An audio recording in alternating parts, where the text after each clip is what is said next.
Salut, attention, je ne vais pas dire la vérité, je vais simplement proposer un témoignage depuis mon expérience d'être humain. Je vais associer ce témoignage à mon site être-humain.net. Vous pouvez aller voir si vous voulez avoir plus d'informations sur moi et mes activités. Et je vais faire une vidéo sur la différence qu'il y a entre l'approche scientifique et l'approche universitaire. Parce que c'est pas vraiment une suite de la vidéo précédente où j'ai voulu clarifier la technique de manipulation, la technique rhétorique qui s'appelle le cherry picking. Et j'ai pris l'exemple d'une enquête faite par un papa à propos des vaccins, de la vaccination. Et il y a énormément de réactions que je qualifie de méprisantes et d'incompétentes qui sont intervenues en commentaire de cette vidéo.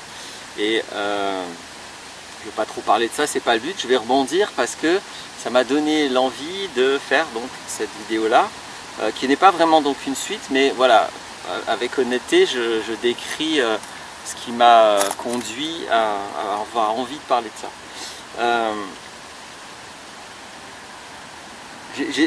J'ai toujours considéré personnellement que l'approche scientifique et la science c'était quelque chose d'important.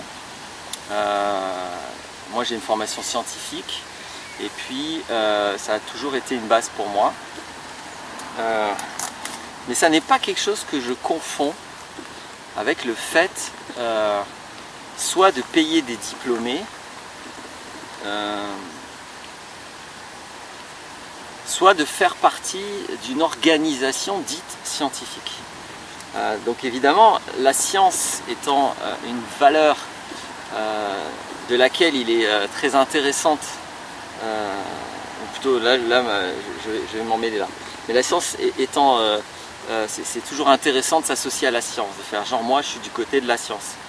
Ça évite des fois d'avoir des arguments à donner, ou ironiquement, un comportement assez fréquent de la part de gens qui se disent scientifiques, alors qu'en fait ils sont diplômés, ce qui n'a rien à voir, va consister en fait à rigoureusement le même positionnement que le positionnement religieux qui assène la vérité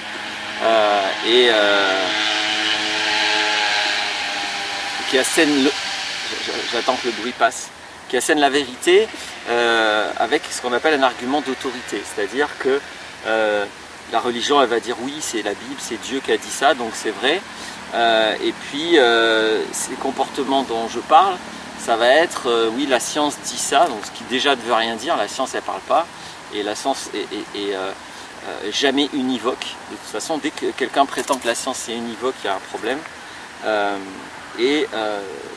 Ça permet de, au lieu de juste dire ah bah tiens moi je pense ça, moi mon expérience c'est plutôt ça, on va pouvoir dire tu es nul, tu sais pas ce que tu racontes, toi t'es pas scientifique, la science dit ça. Donc voilà, j'ai été assez surpris parce que du coup j'en ai vu pas mal, j'ai supprimé tous les commentaires parce que ils utilisaient des techniques de manipulation, ça j'assume sur ma chaîne de ne pas fournir de l'espace d'expression à ces techniques. Et ça me donne cette occasion parce que pour moi l'approche scientifique, déjà l'intention doit être importante. Einstein il disait, j'ai plus les mots précis, mais en gros il disait la science c'est quelque chose de merveilleux tant qu'il ne faut pas en vivre. Parce qu'évidemment dès que ça devient un métier, forcément on n'est plus dans la neutralité et puis on est soumis à l'organisation ou les personnes qui nous payent. Donc on perd la neutralité, on perd la liberté.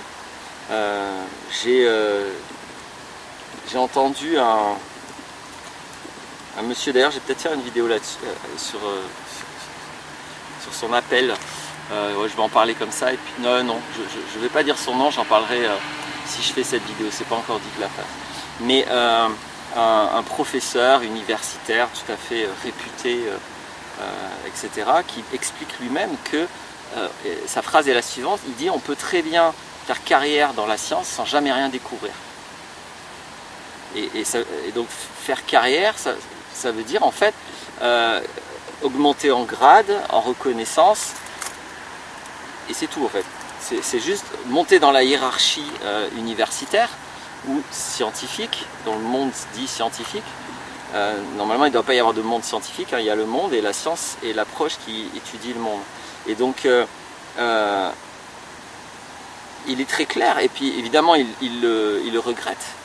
Mais bon, en même temps, il est clairement dans l'idée que c'est normal. Il ne fustige pas cette situation, il ne s'oppose pas aux autorités qui lui imposent ça. Il explique qu'en fait, tout chercheur est clairement soumis à des autorités. Et si jamais il sort des clous, de toute façon, il n'aura pas le financement, il n'aura pas le statut, il sera blacklisté, et donc il ne peut pas avancer avec son truc. Donc il y a clairement dans son discours, c'est absolument limpide, il y a toute une organisation maître de ce qu'on appelle le monde scientifique, et c'est cette organisation maître du monde scientifique qui tient tous les scientifiques en prison, qui leur dit en gros ce qu'ils ont le droit de dire, ce qu'ils n'ont pas le droit de dire, ce qu'ils ont le droit d'étudier, ce qu'ils n'ont pas le droit d'étudier, ce qu'ils ont le droit de découvrir, ce qu'ils n'ont pas le droit de découvrir. Son témoignage est absolument limpide là-dessus. Et puis bon, c'est pas la première fois que j'entends ça, j'ai pu souvent parler avec des scientifiques et le témoignage est rigoureusement toujours le même. Donc tout ça pour dire que pour moi l'approche scientifique, ça consiste à essayer de son mieux de s'approcher du réel. Je parle beaucoup du réel dans mes vidéos, le réel est plus fort que toi. Donc c'est pour ça que la science est intéressante, parce que c'est cette intention de s'approcher du réel de son mieux, avec des méthodes, et puis avec une rigueur, la rigueur scientifique, qui consiste à la base à être capable de faire la différence entre ce qu'on appelle les faits et les inférences. J'ai fait une vidéo sur les faits et les inférences. Donc l'approche scientifique, c'est d'essayer de ne pas laisser le mental construire des hypothèses, faire des rajouts par-dessus les observations, et de s'en tenir aux observations. Ça pour moi c'est la base, et l'approche scientifique c'est donc l'expérimentation, et pour moi elle est indépendante d'une quelconque organisation. Après, il y a toute l'organisation, alors à la base universitaire, mais bon, je maîtrise mal justement les structures de ces organisations dites scientifiques, parce que c'est assez compliqué, donc c'est étatique, c'est universitaire, et puis c'est de plus en plus mélangé avec l'industrie, qui de toute façon c'est souvent elle qui paye. Donc il y a cette espèce d'ensemble avec des conflits d'intérêts dont plus personne ne s'intéresse maintenant, et mélangé donc entre on va dire le privé et le public. Donc cette espèce d'organisation qui est très difficile à définir, parce que étant donné que maintenant c'est assez clair à qui s'informe un petit peu, l'industrie pilote de toute façon le public, donc du coup en fait c'est du privé, et simplement la bulle soi-disant publique est complètement emprisonnée dans la bulle privée. Juste un témoignage que j'avais vu sur une discussion avec Étienne Chouard, et je m'excuse, un monsieur dont je n'ai pas retenu le nom, qui était député, et qui expliquait qu'à un moment donné, donc, il y avait eu un vote à l'Assemblée, et puis certains députés n'avaient pas voté comme il fallait, donc le patron d'une grande boîte est venu engueuler le chef des députés parce qu'il ne tenait pas ses députés. Et voilà comment ça marche depuis très longtemps. Donc à partir du moment où ça fonctionne comme ça, après là je ne cherche pas à faire un boulot informatique, là c'est juste un témoignage que je donne. Si ça vous intéresse, vous ferez vos propres recherches, mais régulièrement les facultés sont comment dire, sont pointées sur leurs accointances avec l'industrie, sur le contenu des formations, etc. etc. Donc ce que je veux dire par tout ça, c'est qu'il y a vraiment un univers, une organisation qui est assez floue, pour autant qui est réelle, qui existe. Donc c'est pas toujours évident d'en connaître toute la structure, mais par contre elle existe, cette organisation. Et donc pour moi c'est très très très important de bien distinguer l'approche scientifique, qui doit être libre et neutre, de l'organisation prétendument scientifique, mais qui consiste à formater des diplômés et à payer des diplômés, ce qui n'a rien à voir avec l'approche scientifique. Ça, c'est les besoins d'une organisation.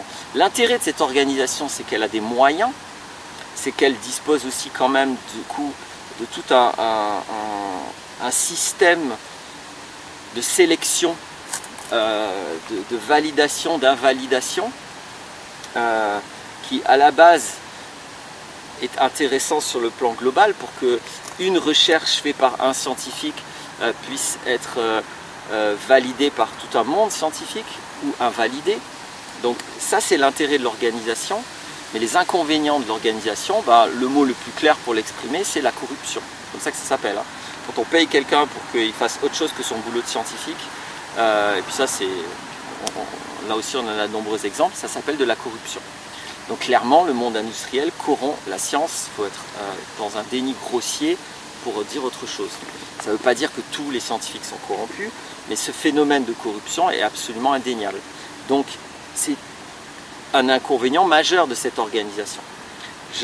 Puisque je parle beaucoup d'organisation, je vais raconter une blague qu'a raconté Krishnamurti.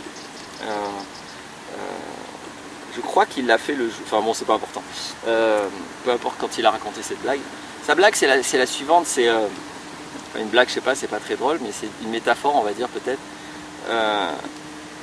C'est un jour, il y a le diable et puis son copain, moi disons que je suis le copain du diable, qui voit un homme là-bas, et l'homme, il a trouvé un truc par terre, il regarde comme ça autour de lui, et puis il prend le truc par terre, il le met dans sa poche et il s'en va. Alors il a un comportement tellement suspect que l'ami du diable lui dit attends, qu'est-ce qui se passe là, qu'est-ce qu'il a trouvé le mec? Et le diable il dit il a trouvé une portion de la vérité. Ah bon? Ah mince, c'est un problème pour toi, lui dit le copain du diable.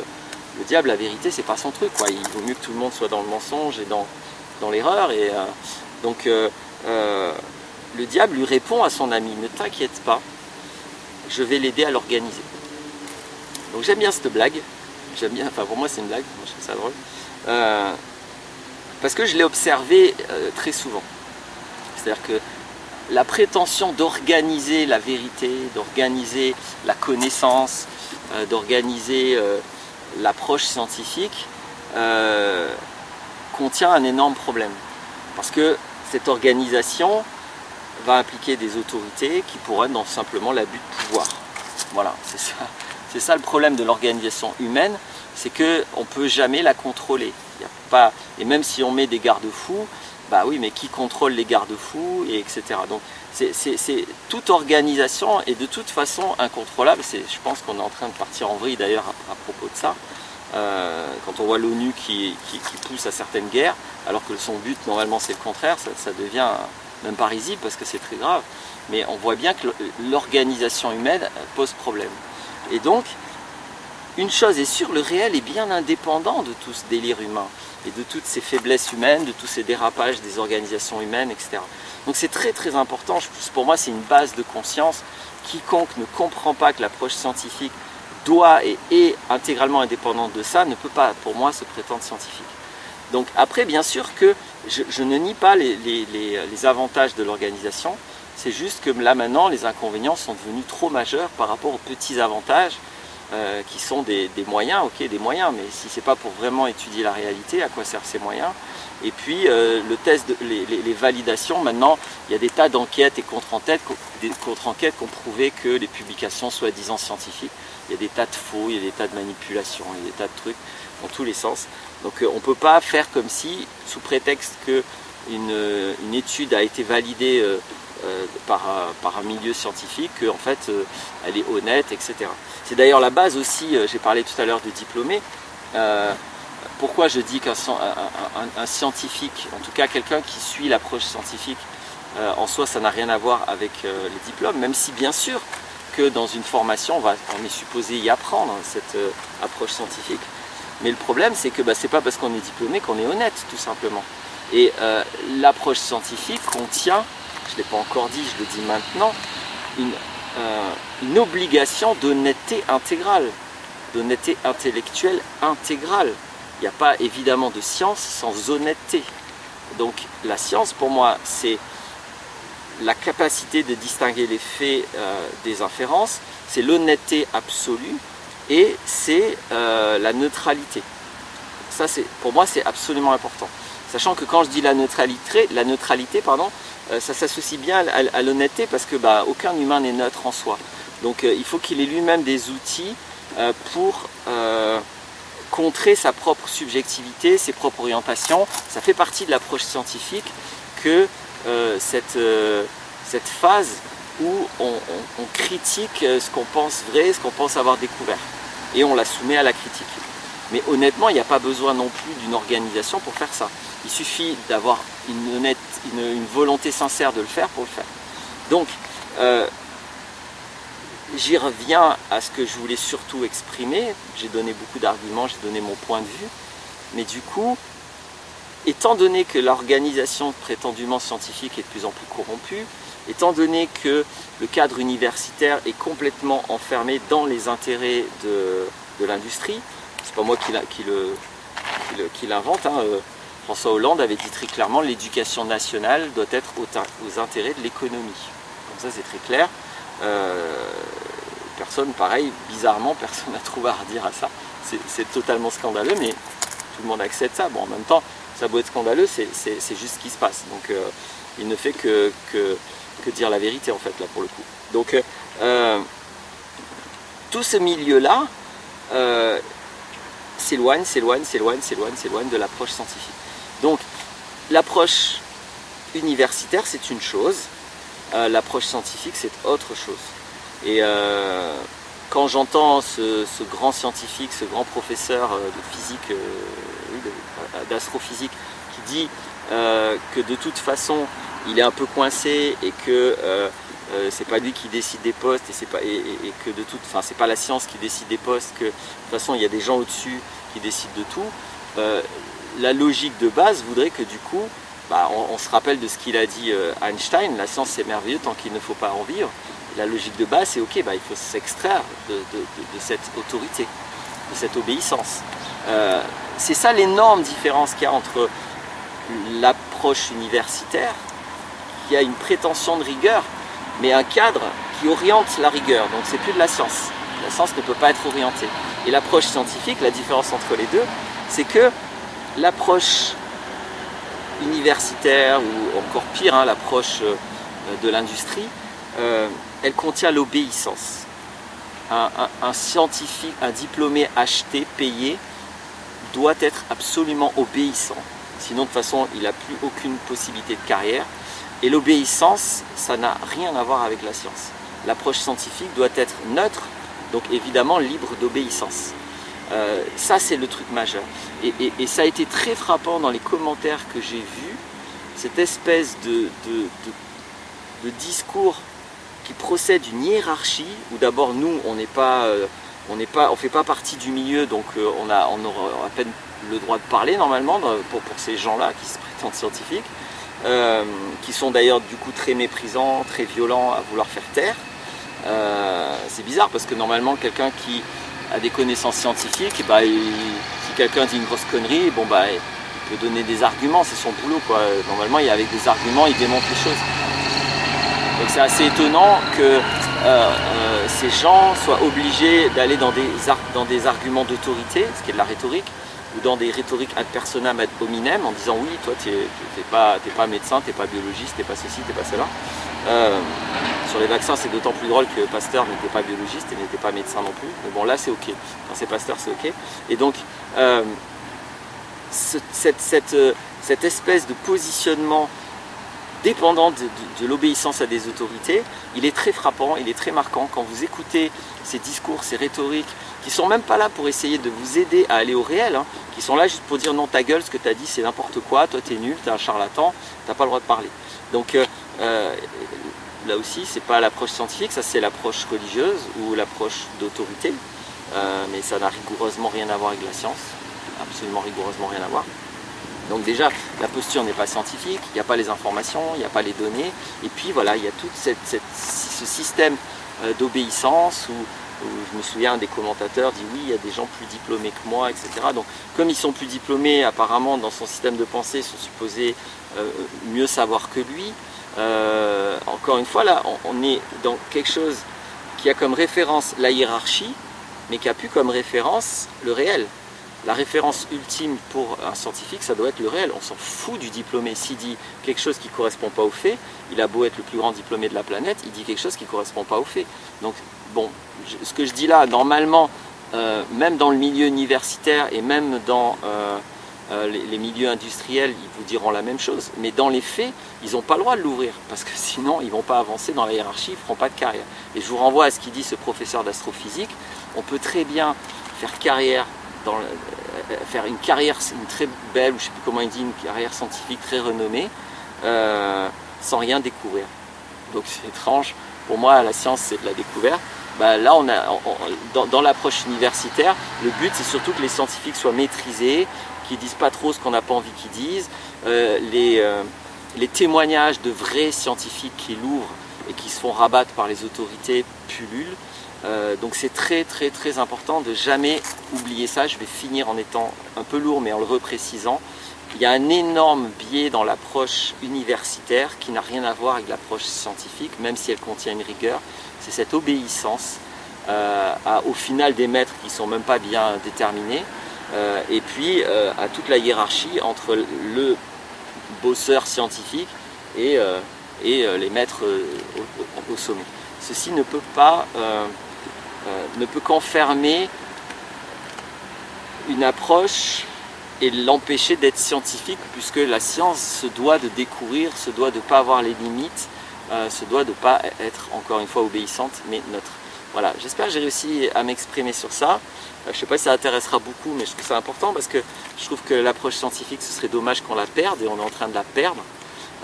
Quand on prétend que des approches dogmatiques sont scientifiques, ça devient très grave. Parce que du coup, il n'y a plus de science. Parce que si, dans l'idée de la plupart des gens, la science devient quelque chose qui n'en est pas, c'est une manière d'éradiquer la science. Et une manière vicieuse, parce que, au contraire, il y a des gens avec les diplômes, avec presque comme les médailles et tout, qui viennent vous dire la vérité scientifique, sauf qu'en fait, ils disent ce qu'on leur a dit de dire derrière. Je simplifie peut-être un peu, mais au-delà des nuances qu'il va y avoir entre vraiment, évidemment, le scientifique n'est pas un robot qui va répéter les phrases qu'on lui a dit le maître, mais de manière nuancée, on a tellement encadré sa pratique et orienté sa pratique que de toute façon, ok, il a une liberté de dire ce qu'il veut là-dedans, mais il ne peut pas aller là et là, il ne peut pas aller sur les bords, il n'a pas le droit. Donc ça, c'est pas scientifique. Voilà ce que j'avais envie de dire, c'était important pour moi. Et puis, à bientôt pour une autre vidéo. Au revoir, le réel est plus fort que toi.